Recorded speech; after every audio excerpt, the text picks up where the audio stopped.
নমস্কার বন্ধুরা, গরম গরম আলুর চপের সাথে মুড়ি মাখা খেতে কার না ভালো লাগে। তাই আজ আমি তোমাদের সামনে হাজির করেছি নতুন এক রেসিপি, সেটা হচ্ছে রাঙা আলুর চপ। আমরা তো আলুর চপ খেয়েই থাকি, এটা বানাচ্ছি আমি রাঙা আলুর চপ। রাঙা আলু শীতকালে খুব সহজেই বাজারে পাওয়া যায়। একটা আমি বড় সাইজের রাঙা আলু নিয়ে 3টে সিটি দিয়ে ভালো করে সিদ্ধ করে নিয়েছি। সিদ্ধটা ভালো হতে হবে যাতে আলু সিদ্ধটা ভালোভাবে মাখা হয়। দেখো, আমি একটা ফোকের মাধ্যমে ভালো করে আলুটাকে মেখে নিচ্ছি। ভালো করে চটকে মেখে নিতে হবে আলুটাকে একদম এইভাবে। এরপর আমি পুরটা রেডি করব। তার জন্য কড়াইতে 3 চামচ তেল নিয়েছি, তারপর দিয়েছি 5 ফোড়ন, সাথে দিয়েছি 2টো শুকনো লঙ্কা আর পেঁয়াজ আদা রসুন আমি আগে থেকেই বেটে রেখেছিলাম, সেটা আমি দিয়ে দিলাম। দিয়ে একটু ভাজা করতে হবে। পেঁয়াজ আদা রসুনের কাঁচা ভাবটা কেটে গেলেই তার মধ্যে দিয়ে দেবো একটা কাঁচা লঙ্কা ছোট ছোট করে টুকরো করে কেটে। তোমরা ঝালটা যেরকম খাবে সেই রকম দিও। একটু অল্প দিয়েছি, অল্প ছোট 1 চামচ হলুদ, 1 চামচ একদম ছোট চামচের 1 চামচ কাশ্মীরি লঙ্কার গুঁড়ো।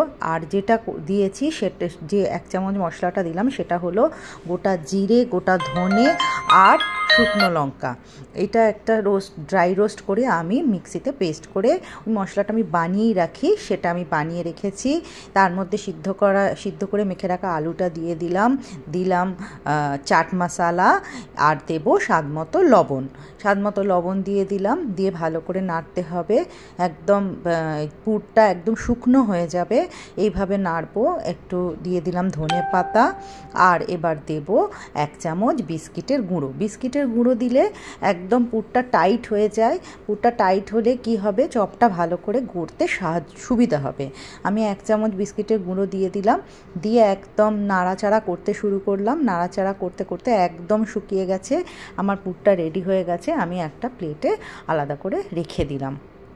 রাঙা আলুর চপ খেতে ভীষণই সুন্দর হয়, একদম আলুর চপের মতো, কোনো রকম আলাদা কিছু না, ভীষণই টেস্টি হয় আর খুব সহজে বানিয়ে ফেলা যায়। দেখো কিভাবে চপটা বানাবো। আমি ভালো করে ছোট ছোট করে এইভাবে গোল করে একদম চ্যাপটা করে নিচ্ছি হাতের তালুতে, একদম চ্যাপটা করে নিতে হবে।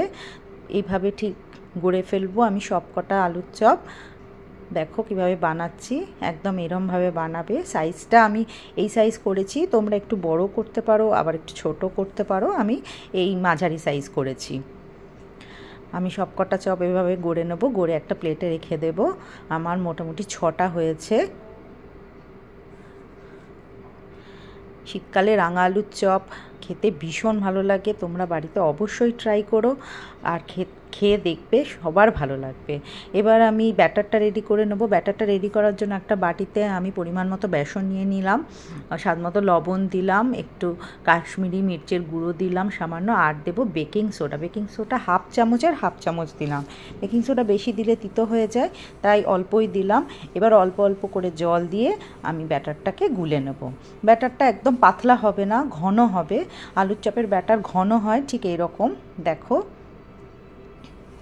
পাতলা হয়ে গেলে চপের মধ্যে ভালো করে ব্যাটারটা লাগবে না, সেই জন্য একদম এইরমভাবে ঘন করে করতে হবে। আমি একটা ছোট্ট কড়াই কিনেছিলাম, ভাবলাম তার মধ্যেই চপটা ভাজি। ডুবো তেলে যেহেতু ভাজতে হয়, ছোট কড়াই হলে তেলটাও কম লাগে আর চপগুলো তাড়াতাড়ি ভাজা হয়ে যায়। আমি ব্যাটারের মধ্যে এইভাবে চুবিয়ে নেব আলুর পুরটা নিয়ে। দুটো করেই ভাজছি, যেহেতু ছোট কড়াই দুটো করে ভাজছি। তেলটা একটু বেশি নিতে হবে, ডুবো তেলে বানাচ্ছি। দেখো নাড়াচাড়া করে মোটামুটি 3 থেকে 3 মিনিট নাড়াচাড়া করলেই একদম ফুলে উঠেছে আমার রাঙা আলুর চপ। অপূর্ব টেস্ট হয়েছে, দেখতেও সুন্দর হয়েছে। তোমরা অবশ্যই বাড়িতে ট্রাই করো বন্ধুরা। আর যদি এই রেসিপিটা ভালো লাগে তাহলে একটা লাইক কমেন্ট দিও।